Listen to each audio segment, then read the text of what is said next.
Nabila Soleha, Saya Zaskia Nur Alifa. mahasiswa mata kuliah Bank dan Lembaga Keuangan lainnya. Di video ini kami akan membahas topik inklusi keuangan digital dan peran lembaga keuangan khususnya melalui studi kasus implementasi sistem KRIS. Yuk kita bahas. Apa itu bank dan lembaga keuangan? Kalau kita bicara soal lembaga keuangan, intinya ini adalah institusi yang mengelola aliran dana, baik menghimpun maupun menyalurkan. Yang paling dikenal tentu saja bank itu tempat kita menabung, tapi peran bank lebih dari sekadar menyimpan uang. Mereka menyalurkan dana ke masyarakat dalam bentuk kredit, yang tujuannya untuk mendorong aktivitas ekonomi dan meningkatkan taraf hidup. Semua sistem perbankan ini diawasi oleh Bank Indonesia sebagai bank sentral. Nah, selain bank, ada juga lembaga keuangan bukan bank atau LKBB, seperti leasing dan perusahaan pembiayaan. Mereka memang tidak menghimpun dana langsung dari masyarakat, tapi tetap berperan penting dalam mendukung pembiayaan, terutama untuk UMKM dan sektor produktif lainnya. Jadi, lembaga keuangan itu ibarat motor penggerak ekonomi. Tanpa mereka, roda ekonomi bisa tersendat. Selanjutnya, ada peran lembaga keuangan dalam perekonomian. Lembaga keuangan itu ibarat mesin penggerak ekonomi. Mereka bantu masyarakat dan bisnis dapat akses ke dana, asuransi, dan layanan pembayaran. Jadi, orang bisa mulai usaha, ngembangin bisnis, atau atur keuangan lebih aman. Mereka juga penting banget buat pembangunan, kayak bangun jalan, industri, dan infrastruktur lainnya, karena bisa biayai proyek jangka panjang. Selain itu, mereka bikin aliran uang jadi lebih efisien. Jadi, dananya nggak nganggur dan bisa dipakai buat hal-hal produktif. Nah, dengan banyaknya produk tabungan dan investasi, lembaga keuangan juga dorong orang buat rajin nabung dan berinvestasi. Hasil akhirnya apa? Nah, ekonomi makin kuat dan masyarakat makin sejahtera. Selanjutnya kita akan bahas fungsi dan peran utama lembaga keuangan. Jadi, lembaga keuangan punya peran penting dalam perekonomian dan ada 6 fungsi utama yang perlu kita pahami. Pertama, fungsi intermediasi, yaitu menghubungkan pihak yang kelebihan dana atau investasi dengan yang membutuhkan dana atau kredit. Kedua, fungsi likuiditas, di mana lembaga keuangan menyediakan akses mudah bagi masyarakat untuk menarik dana kapan saja. Ketiga, fungsi efisiensi, yaitu mengurangi biaya transaksi dengan mengumpulkan dana dari banyak penabung dan menyalurkannya secara optimal. Keempat, ada fungsi pembayaran yang memfasilitasi transaksi melalui layanan seperti transfer, cek, dan kartu kredit. Kelima, fungsi pengelolaan risiko lewat produk asuransi dan instrumen investasi yang membantu masyarakat mengelola ketidakpastian. Dan terakhir, ada fungsi investasi, yaitu mengelola dana masyarakat ke dalam aset produktif untuk menghasilkan keuntungan. Jadi, lembaga keuangan bukan sekadar tempat simpan uang, tapi fondasi penting bagi kelancaran ekonomi. Di sini ada kredit atau pembiayaan bank. Jadi, kredit itu intinya pinjaman uang dari bank ke nasabah yang harus dibayar balik dalam jangka waktu tertentu plus bunganya. Nah, ada banyak jenis kredit. Ada buat konsumsi, misalnya kayak beli mobil, terus buat investasi, modal kerja, beli rumah, sampai buat UMKM. Proses ngajuin kredit itu juga nggak asal. Ada yang namanya prinsip 5C. Yang pertama, karakter. Bank akan cek watak si nasabah. Yang kedua, ada capacity, yaitu kemampuan bayar. Yang ketiga, kapital, yaitu kondisi keuangannya. Yang keempat, ada kolateral, jaminannya. Dan yang kelima, ada condition, dan kondisi usahanya. Baru deh diajukan, kemudian wawancara, terus dinilai, disetujui, dan baru cair. Tapi tetap ada resikonya ya, bisa gagal bayar, bank bisa kekurangan dana atau likuiditasnya. Bisa juga rugi karena perubahan pasar, bahkan bisa kena reputasi buruk kalau salah kelola. Makanya semua proses ini tuh penting banget buat jaga kesehatan bank dan bantu ekonomi jalan terus. Selanjutnya, materi suku bunga perbankan. Suku bunga itu bisa dibilang sebagai biaya atas pinjaman atau imbal hasil atas simpanan. Kalau kita pinjam uang, kita bayar bunga. Tapi kalau kita nabung di bank, kita dapat bunga. Menariknya, suku bunga juga jadi alat penting dalam kebijakan moneter.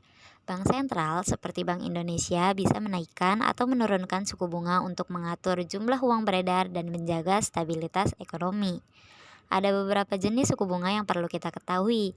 Pertama, suku bunga dasar. Ini ditetapkan oleh BI dan menjadi acuan untuk semua bank. Kedua, suku bunga pinjaman yang dibebankan ke nasabah yang meminjam uang.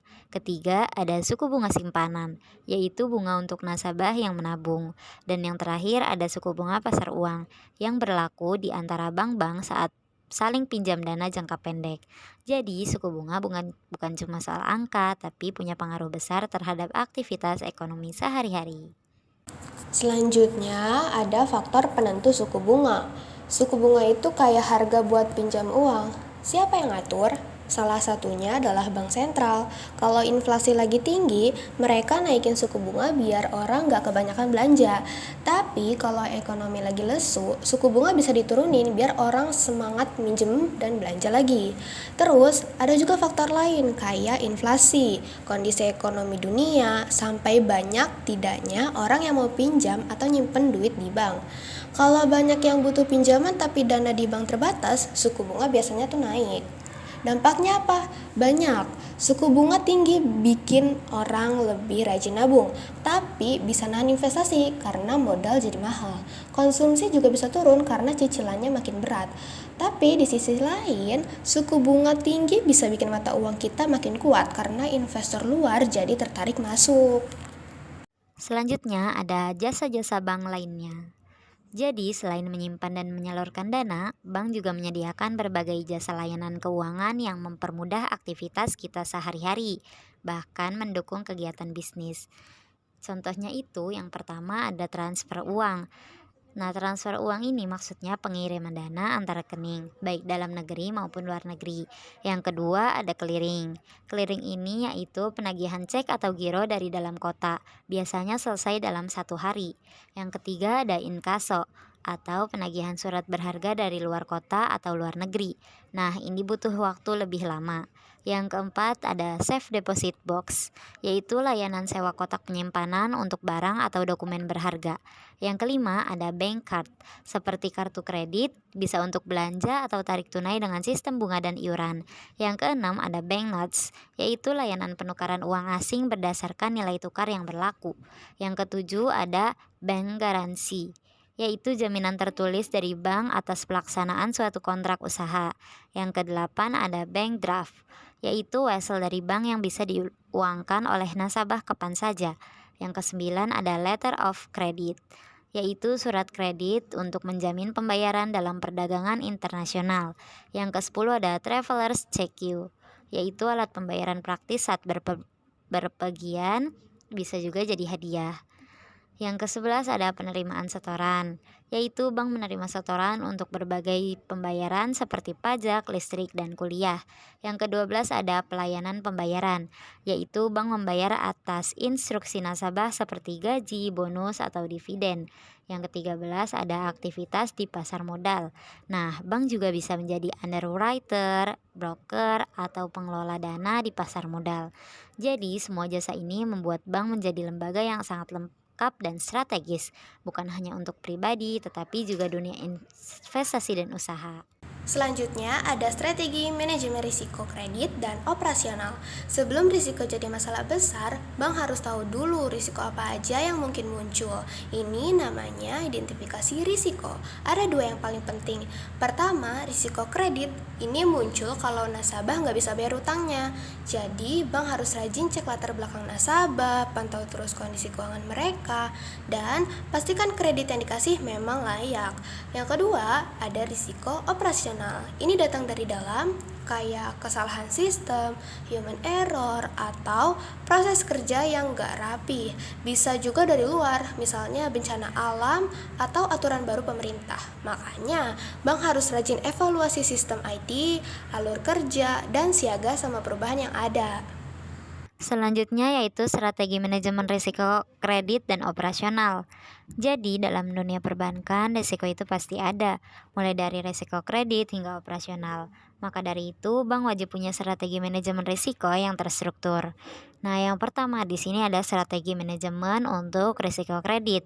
Jadi, yang pertama ini ada bank menetapkan kebijakan kredit sebagai standar siapa yang boleh pinjam dan bagaimana proses persetujuannya. Ada juga diversifikasi portofolio, supaya dana pinjaman tersebar di banyak sektor dan tidak berisiko tinggi kalau satu sektor ini bermasalah.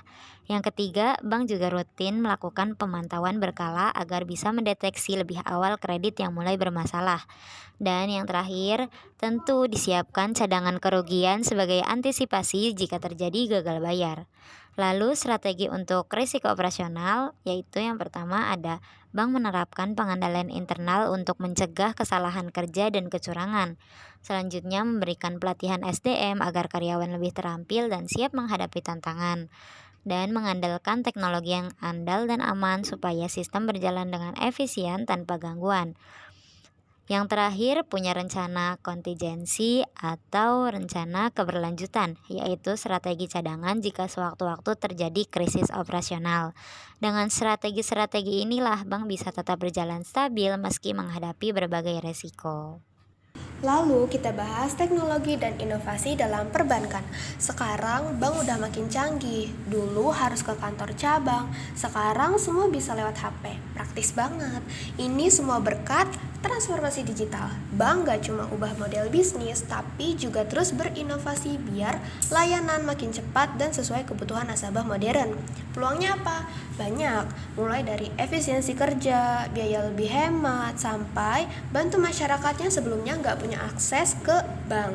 Tapi tantangannya juga ada, kayak risiko keamanan data, biaya infrastruktur yang nggak murah, dan masih banyak orang yang belum paham cara pakai layanan digital. Belum lagi hadirnya vintage, mobile banking, dan AI. Sekarang kita bisa buka rekening, transfer, bahkan dapat rekomendasi produk keuangan langsung dari HP. Bank juga makin pintar karena AI bisa bantu kasih layanan yang sesuai banget sama kebutuhan kita. Tapi ingat, keamanan dan regulasi tetap penting.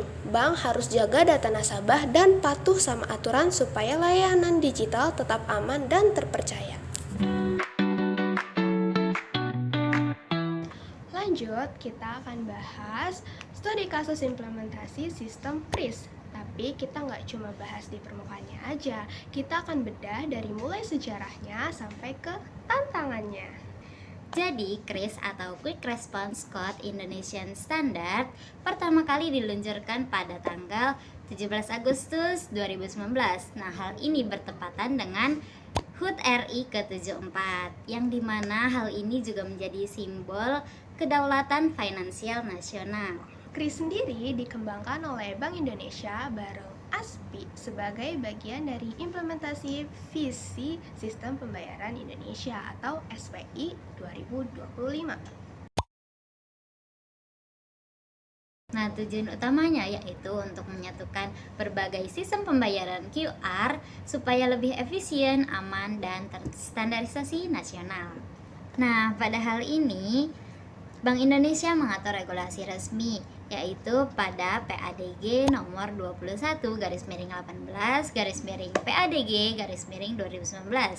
Dan mulai 1 Januari 2020, KRIS diwajibkan bagi semua merchant di Indonesia. Selama pandemi, KRIS jadi solusi ideal buat transaksi non-tunai yang minim kontak fisik. Bahkan di akhir 2021, targetnya mencapai 12 juta merchant pengguna KRIS. Nah, makanya di tahun 2025 ini, para pelaku usaha sudah menggunakan KRIS sebagai sistem pembayarannya. Bahkan jika kita membeli batagor, siomay, atau di toko kelontong pun, kita sudah menggunakan KRIS dalam sistem pembayarannya.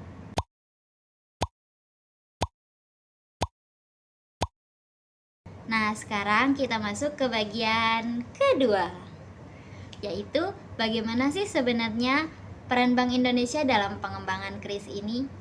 Sebagai otoritas sistem pembayaran, Bank Indonesia memang memegang peran strategis.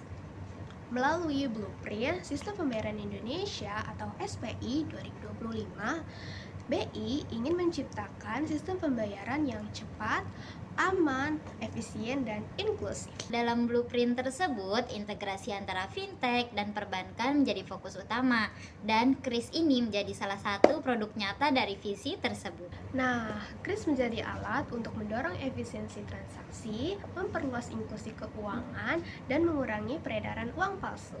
Dengan kata lain, BI bukan hanya sekedar regulator, tapi juga sebagai enabler dalam transformasi digital sistem pembayaran di Indonesia. Kita lanjut ke bagian yang ketiga, yaitu dampak KRIS terhadap UMKM. Ini adalah kelompok yang paling terdampak sekaligus yang paling diuntungkan oleh sistem ini. Nah, kita akan membahas hasil-hasil dari dampak penggunaan KRIS terhadap UMKM. Hasil ini dikutip dari jurnal analisis penggunaan KRIS terhadap peningkatan pendapatan UMKM oleh Nadifa Alivia dan kawan-kawan. Yang pertama, KRIS terbukti meningkatkan pendapatan UMKM. Karena prosesnya cepat, non-tunai, dan praktis, maka pelanggan jadi nggak perlu lagi repot membawa uang tunai, dan proses pembayarannya pun jadi lebih cepat. Betul, peningkatan volume transaksi harian pun tercatat di banyak UMKM. Bahkan beberapa penelitian menunjukkan bahwa pendapatan UMKM naik setelah menggunakan KRIS, walaupun bervariasi tergantung jenis usahanya. Yang kedua, KRIS juga mendorong inklusi keuangan. Yang sebelumnya UMKM banyak yang belum terhubung dengan sistem perbankan, kini sudah banyak. Dan sekarang jadi lebih mudah untuk mereka mengakses layanan keuangan. Yang ketiga, dengan KRIS, transaksi terekam secara digital, yaitu mempermudah pencatatan keuangan. Nah, UMKM juga dapat mengelola keuangan dengan lebih baik karena aliran dana tercatat dengan rapi. Namun, tentu saja ada tantangannya. Tidak semua UMKM paham teknologi, masih banyak yang gaptek. Nah, terakhir kita akan bahas aspek yang sering luput dari perhatian, yaitu hambatan teknis dan literasi digital di daerah pedesaan. Walaupun secara nasional KRIS berkembang pesat, tapi belum semua bisa menikmati manfaatnya, terutama wilayah-wilayah pedesaan. Nah, masalah-masalahnya ini antara lain yang pertama, yaitu dari sisi infrastruktur digital. Banyak daerah pedesaan yang belum memiliki akses internet yang stabil, padahal KRIS ini sangat bergantung pada konektivitas dan perangkat digital seperti smartphone. Kedua, masalah perangkat dan teknologi. Tidak semua pelaku usaha di desa punya perangkat yang memadai, bahkan ada yang belum familiar sama sekali dengan aplikasi keuangan. Nah, ada juga masalah teknis seperti pemindaian QR yang gagal, aplikasi yang ngebug, atau sistem yang error. Nah, ini membuat para pelaku usaha merasa tidak nyaman dan akhirnya mereka kembali lagi bertransaksi secara tunai. Belum lagi, rendahnya literasi keuangan dan digital juga memperparah keadaan. Banyak pelaku UMKM yang belum tahu apa itu QRIS, bagaimana caranya, dan apa manfaatnya. Contoh kasus nyata kita ambil dari salah satu desa yang merujuk pada penelitian jurnal edukasi KRIS oleh masyarakat dari Desa Longkenipe, yaitu meningkatkan pemahaman dan penggunaan teknologi pembayaran digital oleh Rahmi, Nur Islami, dan kawan-kawan, yang menunjukkan bahwa 60% responden UMKM di pedesaan tersebut belum menggunakan KRIS, dikarenakan banyak dari mereka yang belum tahu cara menggunakannya, memiliki internet yang tidak stabil, atau merasa belum butuh. Artinya, solusi ke depan harus menyasar akar masalah, mulai dari pembangunan infrastruktur internet, menyediakan perangkat terjangkau, hingga edukasi digital yang menyeluruh. Pendekatan komunitas juga penting. Sosialisasi KRIS harus dilakukan dengan bahasa yang sederhana dan metode yang sesuai dengan kondisi lokal. Nah, jadi kalau kita rangkum, KRIS ini merupakan inovasi penting yang mendorong efisiensi sistem pembayaran di Indonesia. Tapi untuk benar-benar inklusif, kita masih banyak PR yang harus diselesaikan, terutama di daerah pedesaan, agar semuanya bisa merasakan manfaat dari implementasi KRIS ini, baik dari sisi teknologi maupun literasinya. Terima kasih sudah menyimak video kami. Kalau kamu punya pendapat atau pengalaman seputar penggunaan kris, komen-komen. Mari kita dukung transformasi digital dan manfaatkan kris sebagai langkah kecil menuju inklusi keuangan yang lebih luas dan merata untuk semua.